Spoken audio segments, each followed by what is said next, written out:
Ketika Daud habis berbicara dengan Saul, berpadulah jiwa Yonatan dengan jiwa Daud, dan Yonatan mengasihi dia seperti jiwanya sendiri. Pada hari itu Saul membawa dia dan tidak membiarkannya pulang ke rumah ayahnya. Yonatan mengikat perjanjian dengan Daud karena ia mengasihi dia seperti dirinya sendiri. Yonatan menanggalkan jubah yang dipakainya dan memberikannya kepada Daud, juga baju perangnya sampai pedangnya, panahnya dan ikat pinggangnya. Daud maju berperang dan selalu berhasil kemana juga Saul menyuruhnya, sehingga Saul mengangkat dia mengepalai para prajurit. Hal ini dipandang baik oleh seluruh rakyat dan juga oleh pegawai-pegawai Saul.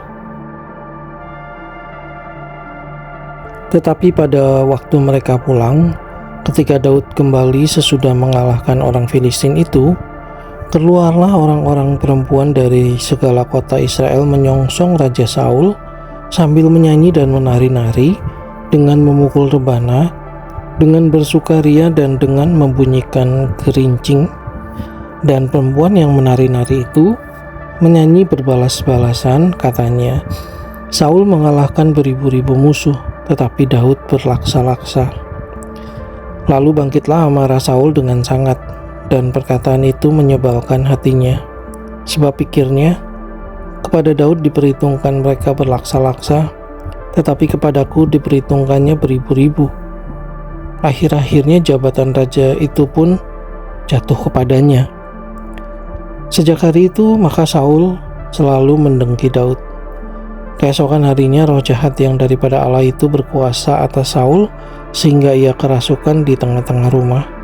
Sedang Daud main kecapi seperti sehari-hari, adapun Saul ada tombak di tangannya.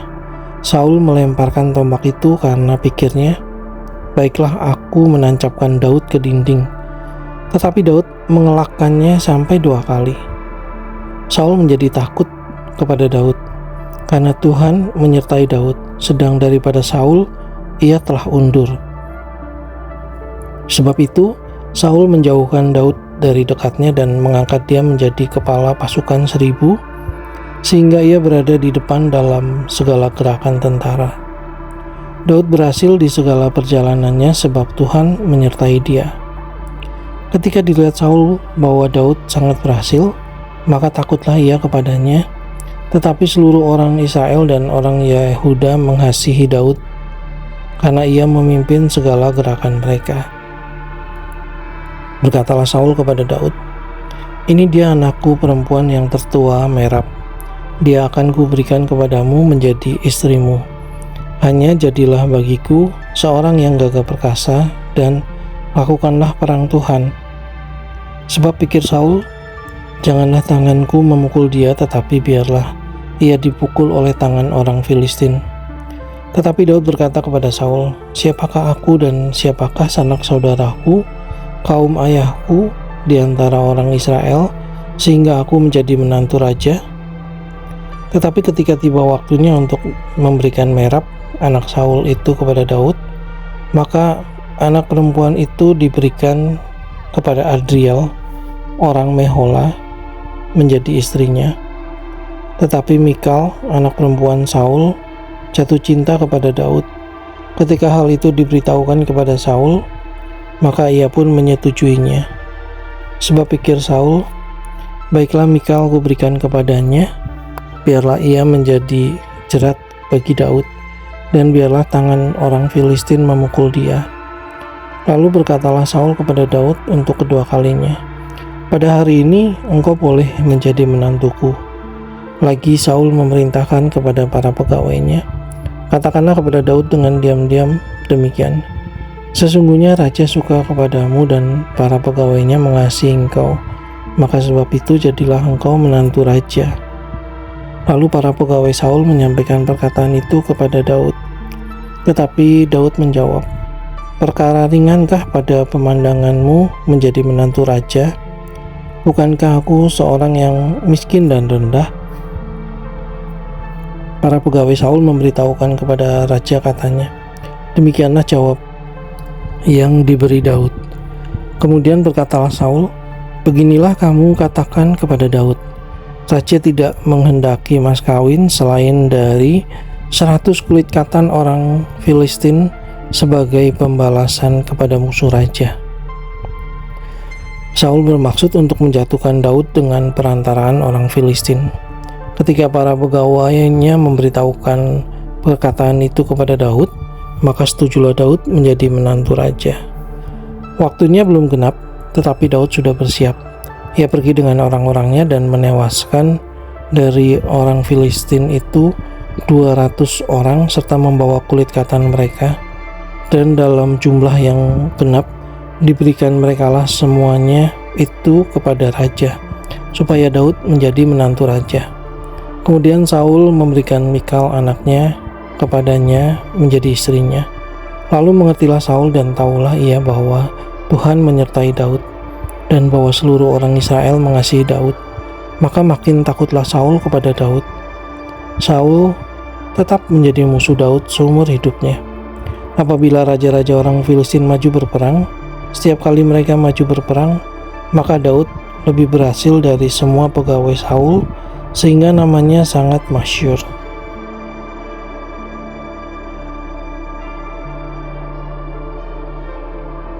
Saul mengatakan kepada Yonatan anaknya dan kepada semua pegawainya bahwa Daud harus dibunuh.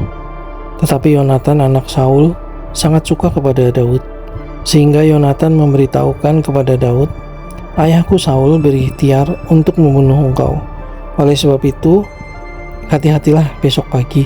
Duduklah di suatu tempat perlindungan dan bersembunyilah di sana. Aku akan keluar dan berdiri di sisi ayahku di padang tempatmu itu. Maka aku akan berbicara dengan ayahku perihalmu. Aku akan melihat bagaimana keadaannya, lalu memberitahukannya kepadamu." Lalu Yonatan mengatakan yang baik tentang Daud kepada Saul ayahnya. Katanya, "Janganlah raja berbuat dosa terhadap Daud hambanya, sebab ia tidak berbuat dosa terhadapmu. Bukankah apa yang diperbuatnya sangat baik bagimu? Ia telah mempertaruhkan nyawanya dan telah mengalahkan orang Filistin itu. Dan Tuhan telah memberikan kemenangan yang besar kepada seluruh Israel. Engkau sudah melihatnya dan bersukacita karenanya. Mengapa engkau hendak berbuat dosa terhadap darah orang yang tidak bersalah dengan membunuh Daud tanpa alasan?" Saul mendengarkan perkataan Yonatan dan Saul bersumpah, "Demi Tuhan yang hidup, ia tidak akan dibunuh." Lalu Yonatan memanggil Daud dan Yonatan memberitahukan kepadanya segala perkataan itu. Yonatan membawa Daud kepada Saul dan ia bekerja padanya seperti dahulu. Ketika pecah perang pula, maka majulah Daud dan berperang melawan orang Filistin. Ia menimbulkan kekalahan besar di antara mereka, sehingga mereka melarikan diri dari depannya. Tetapi roh jahat yang daripada Tuhan hinggap pada Saul ketika ia duduk di rumahnya dengan tombaknya di tangannya, dan Daud sedang main kecapi. Lalu Saul berikhtiar menancapkan Daud ke dinding dengan tombaknya. Tetapi Daud mengelakkan tikaman Saul, sehingga Saul mengenai dinding dengan tombak itu. Sesudah itu Daud melarikan diri, dan luputlah ia pada malam itu. Kemudian Saul mengirim orang-orang suruhan ke rumah Daud untuk mengamat-amatinya dan untuk membunuh dia pada waktu pagi. Tetapi Mikal istri Daud memberitahukan kepadanya demikian, "Jika engkau tidak dapat meluputkan dirimu malam ini, maka besok engkau akan dibunuh." Lalu Mikal menurunkan Daud dari jendela. Ia pergi melarikan diri dan luputlah ia. Sesudah itu Mikal mengambil terafim dan menaruhnya di tempat tidur. Ditaruhnya sehelai tenunan bulu kambing di bagian kepala dan ditutupinya dengan selimut. Lalu Saul mengirim orang-orang suruhan untuk mengambil Daud. Tetapi perempuan itu berkata ia sakit. Sesudah itu Saul mengirim orang-orang suruhan itu untuk melihat Daud, katanya, "Bawalah dia di atas tempat tidur itu kemari supaya ia dibunuh." Lalu masuklah para suruhan itu ke dalam dan tampaklah ada terafim di tempat tidur dengan sehelai tenunan bulu kambing di bagian kepala. Berkatalah Saul kepada Mikal, "Mengapa engkau menipu aku demikian itu dan melepas musuhku pergi, sehingga ia luput?" Tetapi jawab Mikal kepada Saul, "Ia berkata kepadaku, biarkanlah aku pergi. Apa perlunya aku membunuh engkau?" Setelah Daud melarikan diri dan luput, sampailah ia kepada Samuel di Rama dan memberitahukan kepadanya segala yang dilakukan Saul kepadanya. Kemudian pergilah ia bersama-sama dengan Samuel dan tinggallah mereka di Nayot. Ketika diberitahukan kepada Saul demikian, ketahuilah Daud ada di Nayot dekat Rama. Maka Saul mengirim orang-orang suruhan untuk mengambil Daud. Tetapi orang-orang ini melihat sekumpulan nabi kepenuhan dengan dikepalai oleh Samuel, dan roh Allah hinggap pada orang-orang suruhan Saul, sehingga mereka pun kepenuhan seperti nabi. Lalu hal itu diberitahukan kepada Saul. Ia mengirim orang-orang suruhan yang lain, tetapi orang-orang itu pun juga kepenuhan seperti nabi. Saul mengirim sekali lagi orang-orang suruhan, rombongan yang ketiga, dan orang-orang ini pun juga kepenuhan. Lalu ia sendiri pergi ke Rama. Sesampainya ke dekat perigi besar yang di Seku, bertanyalah ia, katanya, "Di mana Samuel dan Daud?" Jawab orang, "Ada di Nayot dekat Rama." Lalu pergilah ia ke sana, ke Nayot dekat Rama, dan pada dia pun hinggaplah roh Allah, dan selama ia melanjutkan perjalanannya, ia kepenuhan seperti nabi, hingga ia sampai ke Nayot dekat Rama. Ia pun menanggalkan pakaiannya dan ia pun juga kepenuhan di depan Samuel.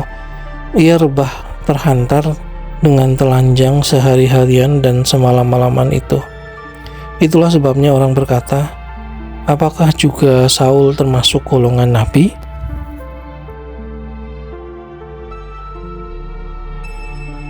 Maka larilah Daud dari Nayot dekat Rama. Sampailah ia kepada Yonatan lalu berkata, "Apakah yang telah kuperbuat? Apakah kesalahanku dan apakah dosaku terhadap ayahmu, sehingga ia ingin mencabut nyawaku?"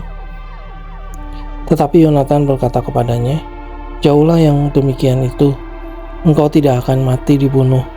Ingatlah, ayahku tidak berbuat sesuatu, baik perkara besar maupun perkara kecil, dengan tidak menyatakannya kepadaku. Mengapa ayahku harus menyembunyikan perkara ini kepadaku? Tidak mungkin." Tetapi Daud menjawab katanya, "Ayahmu tahu benar bahwa engkau suka kepadaku, sebab itu pikirnya tidak boleh Yonatan mengetahui hal ini. Nanti ia bersusah hati. Namun demi Tuhan yang hidup dan demi hidupmu, hanya satu langkah jaraknya antara aku dan maut." Yonatan berkata kepada Daud, "Apapun kehendak hatimu, aku akan melakukannya bagimu." Lalu kata Daud kepada Yonatan, "Kau tahu besok bulan baru, maka sebenarnya aku harus duduk makan bersama-sama dengan raja. Jika engkau membiarkan aku pergi, maka aku akan bersembunyi di padang sampai lusa petang. Apabila ayahmu menanyakan aku, haruslah kau katakan, Daud telah meminta dengan sangat kepadaku untuk pergi dengan segera ke Betlehem kotanya, karena di sana ada upacara pengorbanan tahunan bagi segenap kaumnya. Jika begini dikatakannya, baiklah, maka hambamu ini selamat. Tetapi jika amarahnya bangkit, dengan segera ketahuilah bahwa ia telah mengambil keputusan untuk mendatangkan celaka. Jika demikian, tunjukkanlah kesetiaanmu kepada hambamu ini, sebab engkau telah mengikat perjanjian di hadapan Tuhan dengan hambamu ini. Tetapi jika ada kesalahan padaku, engkau sendirilah membunuh aku. Mengapa engkau harus menyerahkan aku kepada ayahmu?" Tetapi jawab Yonatan, "Jauhlah yang demikian itu, sebab jika aku ketahui dengan pasti bahwa ayahku telah mengambil keputusan untuk mendatangkan celaka kepadamu, masakan aku tidak memberitahukannya kepadamu?" Lalu bertanyalah Daud kepada Yonatan, "Siapakah yang akan memberitahukan kepadaku apabila ayahmu menjawab engkau dengan keras?" Kata Yonatan kepada Daud, "Marilah kita keluar ke padang." Maka keluarlah keduanya ke padang.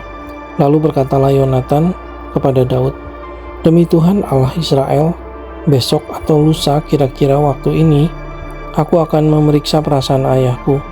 Apabila baik keadaannya bagi Daud, masakan aku tidak akan menyuruh orang kepadamu dan memberitahukannya kepadamu? Tetapi apabila ayahku memandang baik untuk mendatangkan celaka kepadamu, beginilah kiranya Tuhan menghukum Yonatan.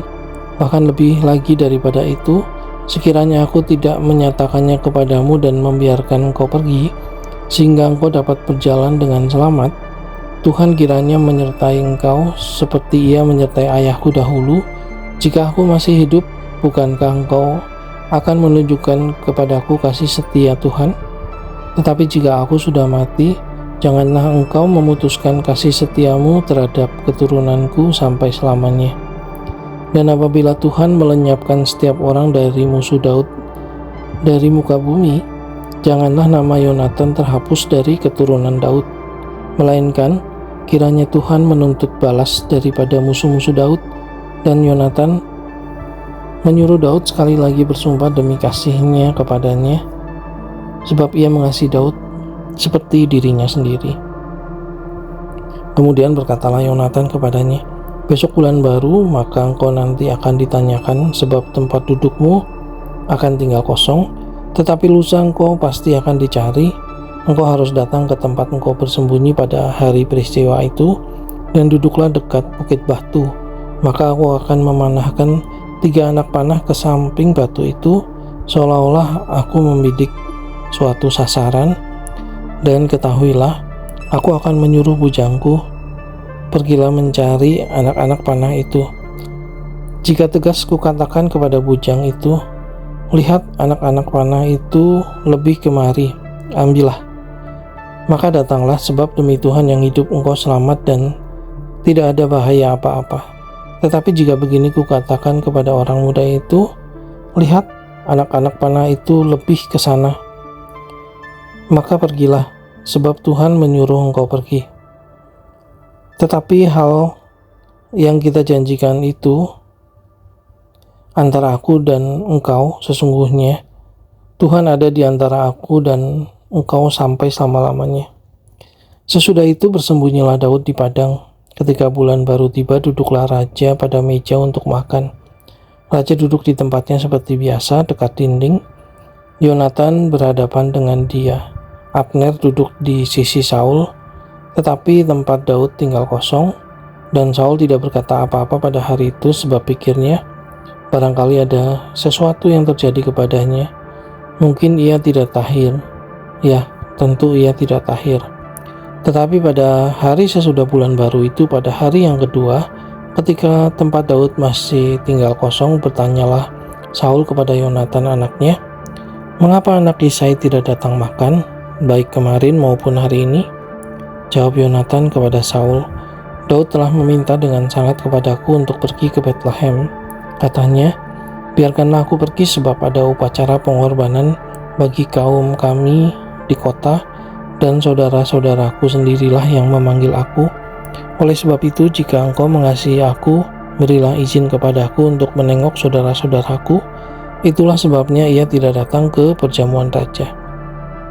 Lalu bangkitlah amarah Saul kepada Yonatan, katanya kepadanya, anak sundal yang kurang ajar, bukankah aku tahu bahwa engkau telah memilih pihak anak Yisai, dan itu noda bagi kau sendiri dan bagi perut ibumu. Sebab sesungguhnya selama anak Yisai itu hidup di muka bumi, engkau dan kerajaanmu tidak akan kokoh. Dan sekarang suruhlah orang memanggil dan membawa dia kepadaku, sebab ia harus mati. Tetapi Yonatan menjawab Saul ayahnya itu, katanya kepadanya, mengapa ia harus dibunuh? Apa yang dilakukannya? Lalu Saul melemparkan tombaknya kepada Yonatan untuk membunuhnya. Maka tahulah Yonatan bahwa ayahnya telah mengambil keputusan untuk membunuh Daud.